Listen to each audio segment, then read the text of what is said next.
Hello, good evening.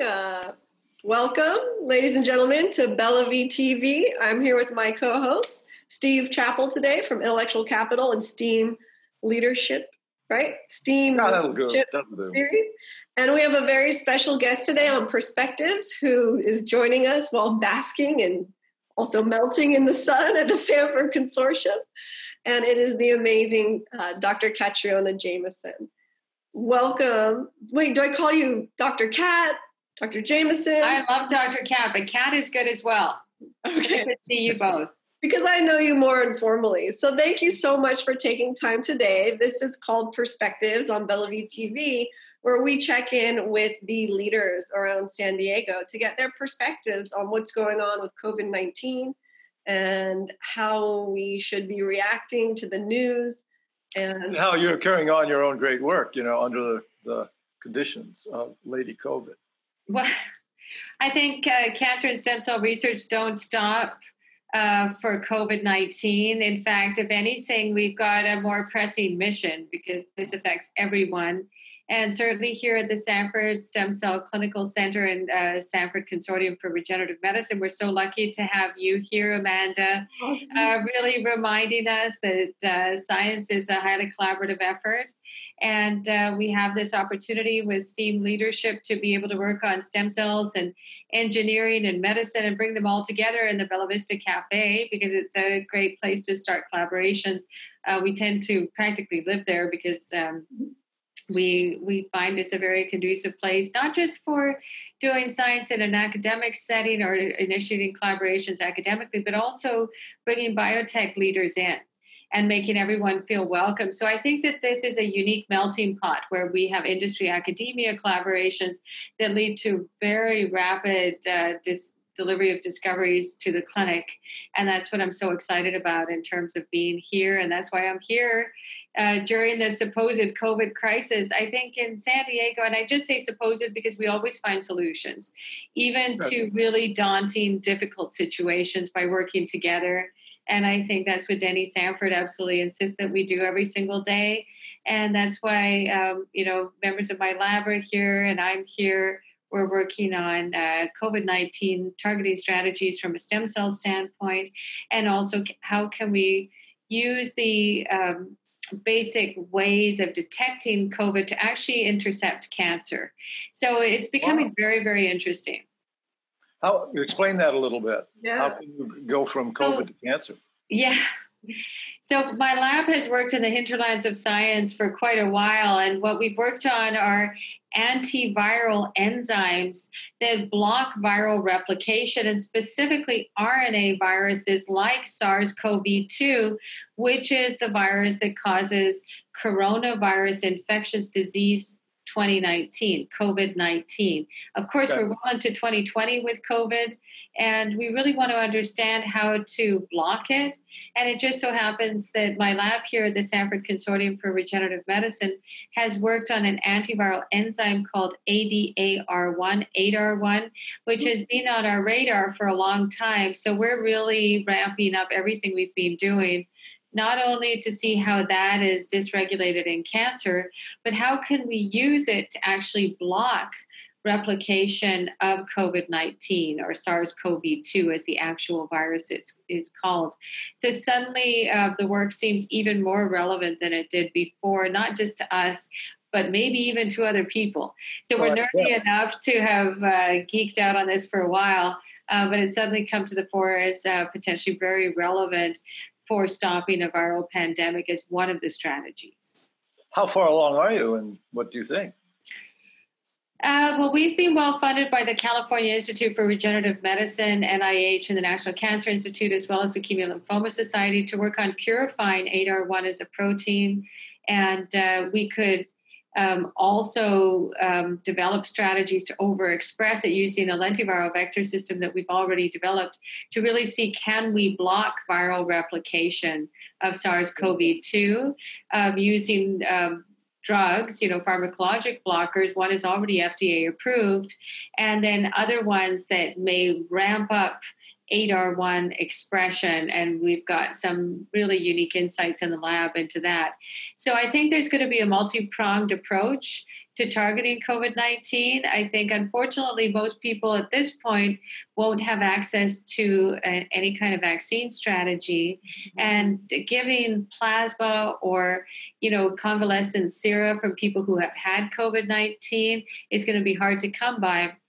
So it means we have to have drugs or other strategies that block viral replication. So at this time, we're still seeing cases in San Diego, in part because we're on a major border where we still have people coming across the border who we really want to help and maybe want to go south of the border. As Amanda always teaches us, this is one big community, and it doesn't stop at our border. It goes beyond the border. I think you called it the Magic Coast or something at one point. Yeah. So this is the Miracle Coast, and we really want to help people who have been our partners in this economy and make sure that we provide any tractable solutions for them in the near term, not just wait for a vaccine, which I hope will materialize. Well, what's the difference between a vaccine and then the you mean blocking the virus replication? That seems to be kind of in between for people that might not understand the... Yeah, so a vaccine prevents you from getting the virus or from showing signs of being infected by a virus. So we get vaccinated against measles, so we don't get measles. We don't show signs of having measles infection. Most of the people we're seeing now already have COVID-19. They've already been infected, and so it's too late to vaccinate them. A vaccine strategy won't work in that case.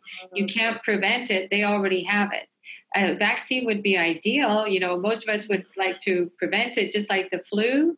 But as you know, even with the flu vaccine, it's not 100% effective. So we still have Tamiflu to block viral entry and replication, and that works beautifully. So the vaccine against the flu only works 2/3 of the time, and in a third of people, they still get it even with a vaccine.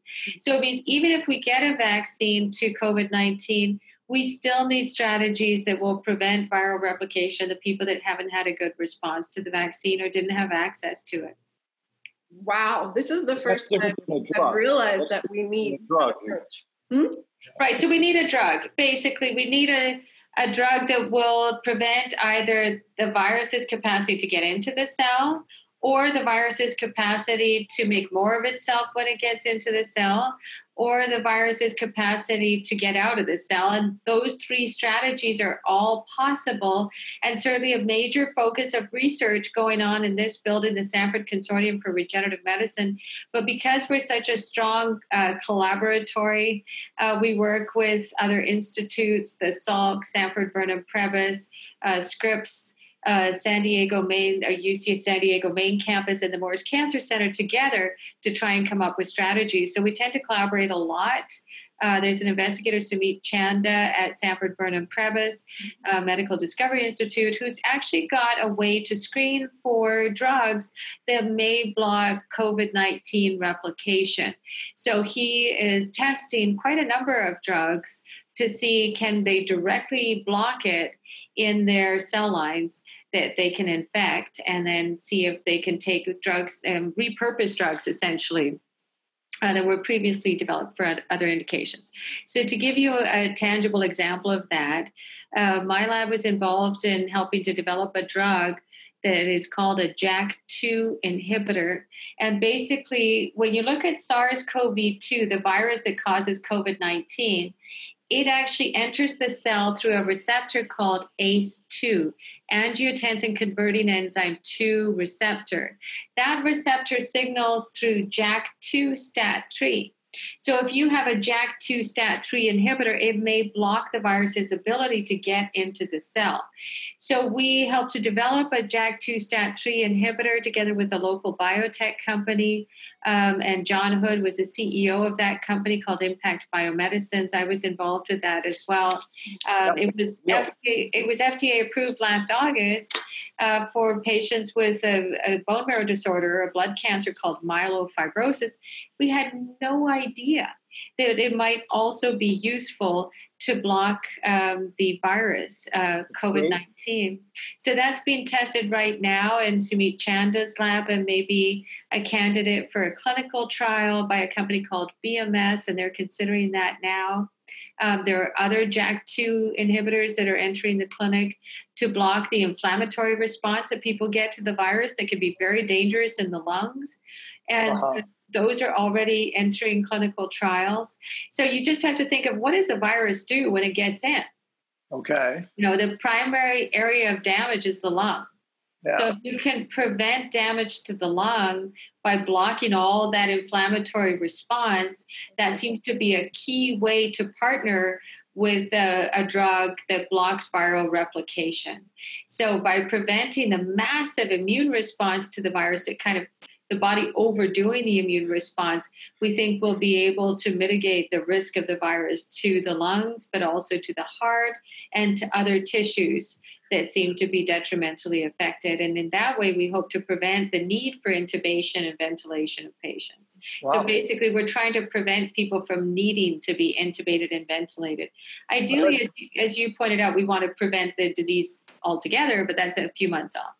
Okay. The literary name, the cytokine storm, right? Right. So if you can inhibit the cytokine storm before people get intubated and ventilated, that would be better. So right now we use tocilizumab to inhibit the cytokine storm. That's an IL-6 receptor antagonist. It was actually developed for cancer. It was developed because we had these what are called CAR T cells, chimeric antigen receptor T cells, for certain types of cancer, specifically lymphoma. And when in some people it caused what's called a cytokine storm, as you alluded to. And this drug, IL-6 receptor antagonist, tocilizumab, was actually developed by Genentech to block that really harmful effect. So we're reusing something that was developed for cancer actually to target COVID-19, or at least the inflammatory response from that. I can see how you, I was going to say got your job, but invented your world, basically. This is an invented place. As Amanda knows and this is a very innovative place. I think in California, our entire economy is based on innovation and should be buoyed up by all the research that has gone into helping people to overcome degenerative disorders like cancer. And now we're reaping the benefits here. We have a lot of biotech companies in San Diego. I think we're well over 600 biotech and pharma companies. Not all of them come to the Bellevue, but quite a few of us tend to congregate there because we have our labs in this building, or we have academic investigators we want to work with, or major leaders who happen to be visiting, and they say, look at the view. And I have to show you this view. This is amazing. I know this. You're in the cube. Oh. They say, look at the view. And I say, wait, look at the people. This is why we're here. And everybody talks about the weather in San Diego. Maybe it just puts us in a better mood. Maybe the food in the Bellevue puts us in a better mood. Well, that's definitely the case. But I think it's just this fresh, open-minded way of approaching difficult problems and to share the burden of those problems and find tractable solutions. And, not everything is going to be a home run, but even a modicum of activity in a potentially lethal disease is going to make a difference, I think. Okay, I have two questions. The first one is, how long do you think it's going to take for this drug to go through clinical trials? And then what can we do while we're waiting for this drug to keep our immune system strong and able to get out there and as things are opening up? Well, the clinical trials are progressing quickly. The FDA has been incredibly responsive, and it's almost, having a problem with embarrassment of riches because we have so many things that we can use in clinical trials here that we have a special committee to decide what should go into clinical trials first. And, we still have people that are getting COVID and getting sick enough that they need to come into hospital because we have a lot of assisted living facilities. People tend to retire here in San Diego, and also we have people who live in crowded conditions. So the main thing in terms of staying healthy until we can see whether these clinical trials work to block the spread of the virus, or at least the damage from the virus, is to do this social distancing, to wear your mask, wash your hands, wear gloves if you can, don't touch your face, all these things that you're supposed to do for media anyway, right? Not the wearing the mask part, but not touching your face. They're just pretty common sense things. I think as we start to open up the beaches, just keep walking, wear your mask if you're within 6 feet of someone, As restaurants open up, I think we'll see a difference in how people handle serving food, essentially, which is fine. I think we can go to restaurants. We just have to wear our masks and stay 6 feet apart and pay attention to the people who are serving food. And also when we go to the grocery store, be kind. Pay attention to your cashier and the person bagging your groceries, and make sure you don't spread something to them by wearing your mask and wearing gloves when you're handling the shopping cart. Just little things like that have made a huge difference here in California. We weren't crushed by the weight of COVID. We've been able to handle this surge like a surge or a swell in the ocean. We, as a physician, also attending in the inpatient side of things twice in the last couple of months, it was really impressive to see how our local biotech companies and academic institutions stepped up to give us personal protective equipment and gloves and everything we needed. It was really heartwarming. And so I think we're in a unique community where we will share, and we do have a collective responsibility and social responsibility to help each other. And that means stay safe by social distancing. You can, be at the beach, but stay 6 feet apart. Things like that. I think we have to continue to do that for the next few months. And Kat, or as we should say, Dr. Kat, you're an MD, PhD. Was that a very quick transition? Are you from San Diego or? No, my PhD is in microbiology and immunology, and that's why I've retained an interest in antiviral strategies throughout my career. So that's from the University of British Columbia in Vancouver, in Canada. And I did quite a bit of my training there. Actually, my first patent was on a photosensitizer that is activated by light and blocks viral replication in cells and can be used to purge virally infected cells from the blood. So it seems like quite a lot of deja vu. This drug ended up being called Visudyne and was repurposed for the most common type of blindness in the U.S. I wanted it to be used for other things. But anyway, I think this viral pandemic is an opportunity to have a fresher look at some drugs that have been developed in the past for other things. And the FDA has been very responsive to that. So that's a really heartening thing. They've worked extremely hard to make drugs available, and the NIH is doing the same. And I think you'll see a lot of funding organizations are really stepping up, whether it's Padres Pedal the Cause or our uniquely well-versed donor community here in San Diego. Maybe they're well-versed because of the Bella V, because we all hang out there. But I think we tend to get together a lot. It's a very friendly environment. It's basically a small town, but it's quite a sophisticated small town when it comes to science. Well put.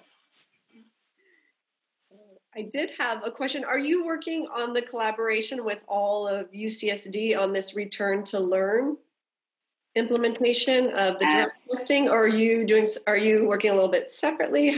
Is there a connection? No, yeah, of course. We're all working on that as a division chief and the Sanford Stem Cell Clinical Center director and the deputy director of the Cancer Center. I have to be involved in teaching, which I love. Mm-hmm. And I think it's incredible that our campus can test all the students, starting with the 5,000 students that actually live on campus, and keep them safe. So we have the best testing in the county. And I think this has a lot to do with having a Center for Global Medicine with Stephanie Strathty and with the whole team in infectious diseases here, with Steve Gonius in our Department of Pathology, actually making very sensitive tests to tell us whether we're actively infected or whether we've got antibodies already. So the combination of having what's called a PCR test together with the antibody test lets you know whether you're actively infected or whether you've made antibodies already and were infected in the past. So that combo has been amazing. So we've applied that to more than 3,000 healthcare workers in our system, and only one was positive, somebody who was recently hired, which means that all the personal protective equipment, masking, and gloves actually work. Wow. And then we also tested patients, and our positivity rate is very low. It's less than 3%. Mm-hmm. So, it means that we're doing a pretty good job of screening patients and keeping healthcare workers safe, and most importantly, keeping the patients safe. So I think the main point is we're open for business in our health system, but we're also opening for business, for students, and for researchers to be able to come back to work so we can have better solutions for our patients. So it's this circle of life, and it's the research life that we love, and we're not going to give up on, and we're going to keep charging ahead. It's definitely full steam right now. We're supposed to have restricted our research activities, but we're working on shifts. So we're kind of not exactly around the clock, but working pretty hard to get the work done because it's really exciting. We think that there may be tangible solutions here, and we may be part of the first wave of early treatments. And I'm certainly looking forward to the day when we have vaccines that actually work. I think there's a lot going on in that area at La Jolla Institute of Allergy and Immunology and a lot of places, Oxford University. There's a couple of biotech companies locally that have done amazing things, but that's going to be a few months before we have that. The Oxford thing is in the news now that they're rolling that out with. Is that as promising as it seems to be in the media, or are we still many months away? Well, I think it's one thing to have antibodies, to mount an immune response against a virus, but it doesn't mean it eliminates the virus. So we have to understand, are these neutralizing antibodies, do they seek out and destroy the virus? Or are they just kind of there because the virus is there and do nothing to prevent the virus from replicating itself? And I think that's what's not clear yet. It's certainly tantalizing, it's exciting, but we need to make sure that they're actually neutralizing antibodies. So there are a couple of companies that suggest that they've got antibodies to their vaccine strategy as well, like Moderna has an RNA-based vaccine strategy. There may be antibodies to that as well. But showing that it actually blocks the virus from replicating itself, or in other words, making more of itself, is the key test. And it may differ between different populations. That's the other issue. So some of us mount a major immune response and other ones don't. And, you can see this when you look at our kids. Some have a massive immune response. Our daughter has a massive immune response to a bee sting and our son has no response. It can be that variable. So basically it's going to involve doing quite large clinical trials to see what the variability of response is to these vaccine strategies. Okay, and you had, I know you have to go, but you talked about the test there. Is that a unique test where you can do both? Is that with the 3,000 people out of San Diego, or is that a national thing now? Or is that just for us? I think we just got into position very quickly to have tests available on a massive scale here because our CEO of our hospital, Patty Mason, decided to accept patients from Wuhan or people from Wuhan who were returning home and we thought could have been infected with COVID-19. So that was in late January. So we got a couple of the first patients in California in our health system. And so we were set for testing very early on. She put the infrastructure in place to make sure that we kept all our staff safe and most importantly that we treated those patients very effectively. We had the first experience with remdesivir here. In the county, and I think in the county, but definitely one of the first experiences in the U.S. So we just got ready early because Patty was doing something that was very important from a humanitarian standpoint, and that's basically what drives our entire campus. Do what's right for humanity, and we'll do it together. And that's something we're reminded that we have to do every day. That's our responsibility, and we're not going to stop, even when the weather's nice. Well, my question is, you can be tested for both at the same time? You can definitely be tested for both at the same time. So you can, right now we're testing everybody at the same time. So there's the nasal swab, which is the Roche test. So we made our own test, but then it turned out the test made by this company called Roche, which is a major diagnostics company, is just really, really good. Okay. And it turns around very quickly. And then we have the antibody test that looks for IgG and IgM. IgG tells you had it more than a couple of weeks ago. IgM means you have it within the last 2 to 3 weeks and you're still trying to mount an immune response. So we do both because we want to see where in the trajectory of infection are people if they do end up with a positive test. And then we repeat it again, usually in about 4 weeks. So there's this serial strategy of testing people so we know whether people have been infected. It's not like the White House where people are being tested daily And we're not advocating that people take hydroxychloroquine or use bleach everywhere. But we are saying we can test you frequently. We can get you into our emergency room and into our hospital very quickly if you find you're getting sick. Don't worry about coming to our system. It's very, very safe because we have the greatest testing capacity of any place in the county. And that's because we just started early and we have a very thoughtful group of leaders here who knew we had to help people in general. You mean the UCSD hospital? Yeah, UC San Diego Health. So now the initiative is to really go out into assisted living facilities, to look at homeless populations, to look in the South Bay and East Bay and right across the border into Tijuana to see how we can detect it, hopefully prevent it, but detect and treat. So, trace the virus and treat it is what we're doing right now. I think to prevent it would be great. But, there's something uniquely optimistic. Some people would say idealistic. I think is practical idealism here. And it actually will help a lot of people by us striving to do better for populations that can't help themselves. Okay. Practical idealism. Well, thank you. I mean, I have a million more questions, but we want to be respectful of your time because we know, as you mentioned, you have to get to writing. How has it been for you as a leader in quarantine? Can we just ask that really quickly? Has it very been boring? Has it been okay? Only No paella, no wine.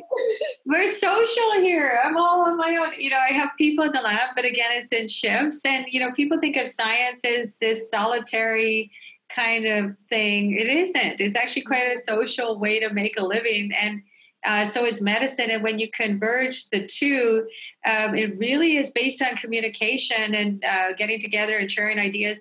So it's been a bit lonely. Zoom's not quite the same. I think the way we communicate is going to be different going forward. I don't think we're going to go to as many meetings. But on the other hand, we could be more productive because more of us are staying in San Diego. We're not traveling to other parts of the world. So it helps us to just get things done here. Yeah, I think it was traveling the world. Yeah, it was a bit unsettling to begin with because we didn't have enough personal protective equipment or masks when I was on call in March. And that was a very uncomfortable position to be in. But you just have to do what you have to do. And everybody pitched in. And then later that same week, we got all these masks and gloves and everything. Yeah. That was a huge relief. And then a month later, when I was on call again, it was night and day because we had testing. So we knew who was COVID-19 positive and who wasn't. It wasn't like playing Russian roulette anymore.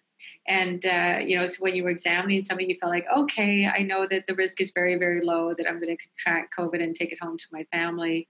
And, patients started to feel better about coming in. So we're open for business. The ORs are up and running again. We're starting to get patients back in for their stem cell related therapies, and they're having all the treatments we had before. I think that the higher risk to all of us is just going out to get groceries. I think we just can't be too complacent. I think this virus, in terms of inducing an immune response, isn't that predictable. And that's the reason we have to be careful. It isn't so obviously antigenic, or it doesn't really lead to a massive immune response in some people, or an immune response the way you would want it to, where we say, oh, I've been infected, so I'm fine. That's not clearly the case. Some people who looked like they had a positive test before and should have made antibodies didn't make sufficient antibodies, and we wonder if they can be reinfectable. So that's the second wave that people are worried about. And, this isn't a virus that you want herd immunity to because it's just too serious. So you don't want everybody in the population to have had measles. Measles is bad.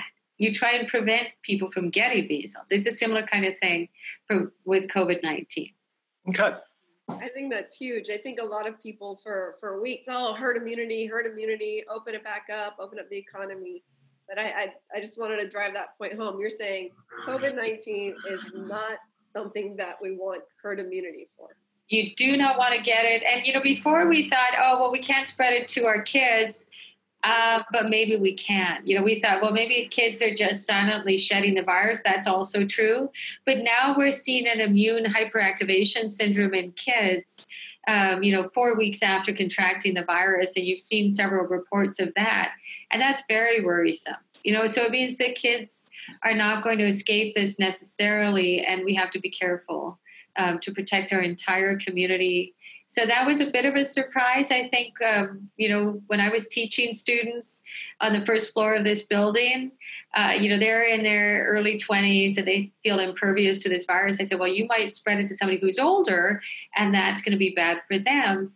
I said, but we still don't know what it does in young people. I think now we're starting to get a better idea of what it does in young people. We see young kids can contract it and they suffer from this cytokine storm that you were alluding to, and that can be very serious. So we're trying to just predict and prevent transmission, and that's something we can all do. It's really not that big a deal. We used to hug a lot. Don't need to do that anymore. Maybe it's the Larry Goldstein fist bump or something, but I think there are different ways of getting together, and that's just going to be the new way we do things. And I think it's fine. I honestly think we'll transmit fewer viruses this way. We won't all get the flu at the same time or whatever. So I think it's going to work out okay. But we just have to stay vigilant for the next couple of months. All right. We'll let you go then. Yeah. Thank you. Thank you so much for your time and for jumping on Bella TV. This has been an exciting, awesome pivot, and we do hope to get back to the Sanford Consortium very, very soon. So we can. Can't wait. I'm hungry. I know. We're strategizing so that we do it right and we do it safely. Well, we appreciate you, Amanda, and thanks so much for Steve for having me on as well. And we can't wait till we're back up and fully operational, but we're still here. We're just doing shit. Excellent. I'll sail back as soon as you get this virus knocked down. Yes, good idea. Right, enjoy Hawaii. Love you guys. Thank you so much. Thanks. See you soon. Bye.